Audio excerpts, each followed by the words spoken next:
Welcome to Hema's language channel. இன்றைக்கி நம்ம பார்க்க போகிறது 4ஆம் வகுப்பில் முதல் பருவத்தில் இருக்க 8வது பாடமான கரிகாலன் கட்டிய கல்லணை அந்த பாடத்துக்கான புக் பேக் பார்க்க போகிறோம். இப்போ அதில் நம்ம ஃபஸ்ட்டு பார்க்க போகிறது சரியான பழத்தை தேர்ந்தெடுக்க. அதாவது இங்கே ஒரு 4 ஃபில்லப்ஸ் மாதிரி கொடுத்துருக்காங்க, கோடிட்ட இடங்களை நிரப்புக மாதிரி கொடுத்துருக்காங்க. அதனோட பொருள் கேட்டிருக்காங்க. அந்த பொருள் இந்த பழம் இருக்குது இல்லையா, அந்த பழம் ரெண்டு பழம் இருக்குது. அதாவது செர்ரி 2, ஆரஞ்சு 2, வாழைப்பழம் 2, ஸ்ட்ராபெரி 2 இருக்குது. இந்த ஃபஸ்ட்டு கொஷினுக்கான ஆன்சர் இந்த 2 செர்ரியில் ஒரு செர்ரியோடது ஆன்சராக இருக்கும். அதை போல் இங்கே ஆப்ஷன்ஸ் கொடுத்துருக்காங்க. இப்போ நம்ம ஃபஸ்ட்டு பார்க்க போகிறது துயரம். இச்சொல் குறிக்கும் பொருள், அதாவது மீனிங் தான் கேட்டிருக்காங்க நம்மளுக்கு. அதை நம்ம கரெக்டாக நோட் பண்ணணும். துயரம் ஃபஸ்ட்டு இங்கே கொடுத்துருக்குறது மகிழ்ச்சி. துன்பம் அதாவது மீனிங்னா பொருள் தான் கேட்டிருக்காங்க நம்மளுக்கு, ஆப்போசிட் கேட்க கிடையாது. அப்போ துயரமோட மீனிங் துன்பம். அப்போ துன்பம் தான் அதனோட ஆன்சர்.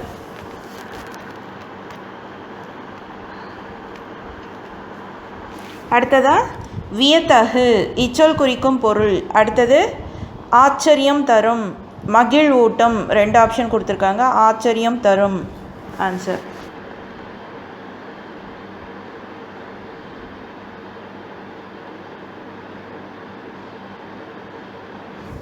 அடுத்தது முறியடித்து இச்சொல் குறிக்கும் பொருள். தகர்த்து, பயந்து அப்படி இருக்குது. தகர்த்து அதனோட ஆன்சர்.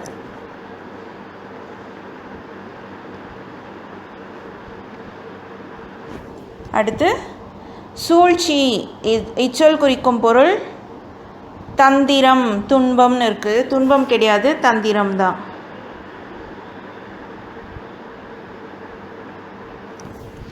அடுத்ததாக நம்ம பார்க்க போகிறது சரியான சொல்லை தெரிவு செய்து எழுதுவோமா. பெரு வெள்ளம் இச்சொல்லை பிரித்து எழுத கிடைப்பது பெருமை கூட்டல் வெள்ளம். தங்கி இருந்த இச்சொல்லை பிரித்து எழுத கிடைப்பது தங்கி கூட்டல் இருந்த. அமைந்துள்ளது அமைந்து கூட்டல் இருந்தது பிரித்து எழுதுதான். அடுத்து அரசு கூட்டல் ஆட்சி என்பதை சேர்த்து கிடைக்கும் சொல் அரசாட்சி. நீர் கூட்டல் பாசனம் சேர்த்து எழுத கிடைக்கும் சொல் நீர்ப்பாசனம். இப்புன்ற ஒரு மெய் எழுத்து வரும், ஒற்றெழுத்து.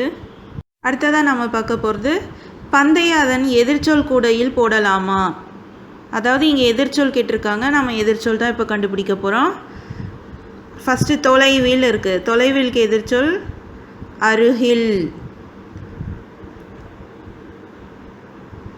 அடுத்து புதுமை பழைமை. சிறிய பெரிய. நண்பர்கள் எதிரிகள். அடித்தளம் மேல்தளம். இப்போ எடுத்து எழுதிடலாங்களா. புதுமைக்கு பழமை. அடுத்தது சிறிய பெரிய. அருகில் தொலைவில். அடுத்து நண்பர்களுக்கு எதிரிகள். அடுத்தது மேல்தளம் அடித்தளம்.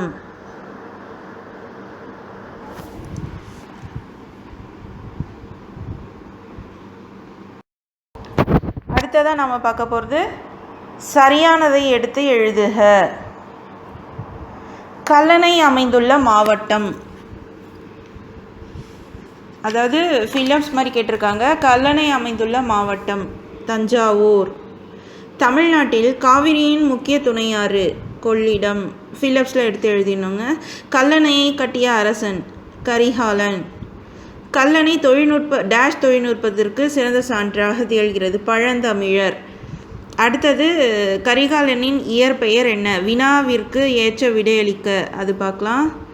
கரிகாலனின் இயற்பெயர் என்ன அப்படின்னு கேட்டிருக்காங்க. கரிகாலனோட இயற்பெயர் வளவன். அடுத்தது கரிகாலன் என்று பெயர் வர காரணம் என்ன. அதாவது கரிகாலன் என்பதற்கு கருகிய காலை உடையவன் என்பது பொருள். கொஞ்சம் பெருசாக இருக்கும். கரிகாலன் என்பதற்கு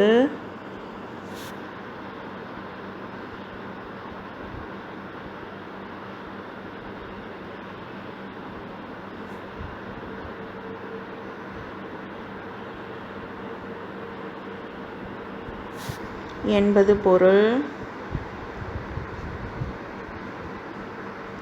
கரிகாலன் என்பதற்கு கருகிய காலை உடையவன் என்பது பொருள். இளம் வயதில் ஏற்பட்ட தீ விபத்தின் காரணமாக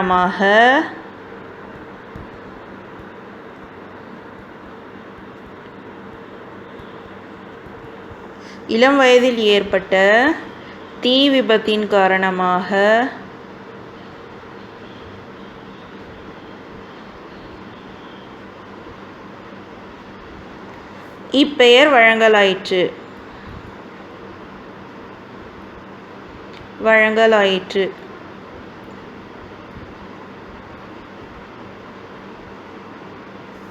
ஓகே, அதாவது கரிகாலன் என்பதற்கு கருகிய காலை உடையவன் என்பது பொருள். இளம் வயதில் ஏற்பட்ட தீ விபத்தின் காரணமாக இப்பெயர் வழங்கலாயிற்று. அடுத்ததா, கரிகாலன் கல்லணையை கட்ட காரணம் யாது அப்படின்னு கேட்டிருக்காங்க. அது லெசன்லேருந்தே எடுத்து எழுதிக்கலாம்.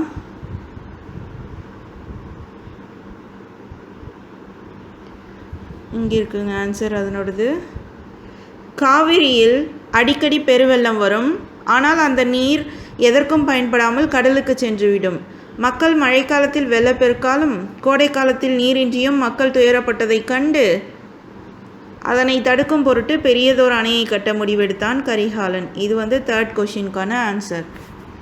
அடுத்தது 4th கொஷின் போலாங்க. கல்லெண்ணெயின் சிறப்பாக நீ நினைப்பதை எழுதுக. அதாவது கல்லெண்ணெயோட ஸ்பெஷல் என்ன அப்படின்னு கேட்குறாங்க. அதுவும் புக்கில் இருந்தே ஆன்சர் எடுக்கலாம்.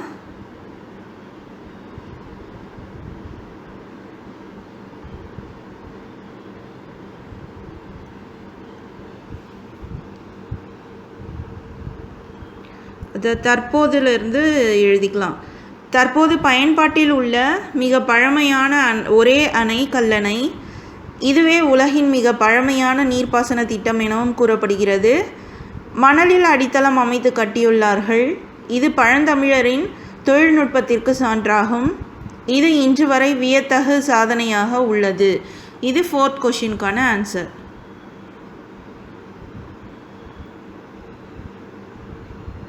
அடுத்ததாக நம்ம பார்க்க போகிறது மொழியோடு விளையாடு.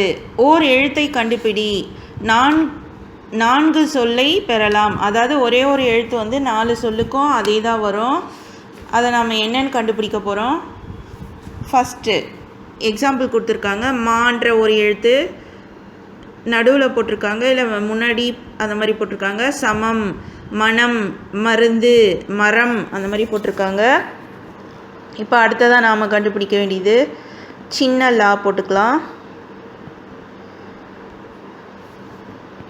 லா போட்டோம்னாக்கா நீளம்னா கலர், காலம்னாக்கா இறந்த காலம், நிகழ்காலம், எதிர்காலம்னு சொல்லுவோம் இல்லைங்களா, அந்த மாதிரி. விளக்குனா விளக்கி வைக்கிறது, வளம்னா வலது பக்கம். இப்போ லா போட்டுடலாம் நடுவில். அதே மாதிரி இதுக்கு குளம், தொகுதி, குடம், பழகு. அடுத்து இதுக்கு மாவிலை, வி போட்டுக்கலாம். விறகு, கருவி, விகுதி. அடுத்ததாக பார்க்க போகிறது அறிந்து கொள்வோம். தமிழ்நாட்டில் உள்ள முக்கிய அணைகள் கல்லணை, மேட்டூர் அணை, வைகை அணை, சாத்தனூர் அணை, பவானி சாகர் அணை. இந்த வீடியோ உங்களுக்கு பிடிச்சிருந்துச்சுன்னா லைக் பண்ணுங்கள், ஷேர் பண்ணுங்கள், சப்ஸ்கிரைப் பண்ணுங்கள்.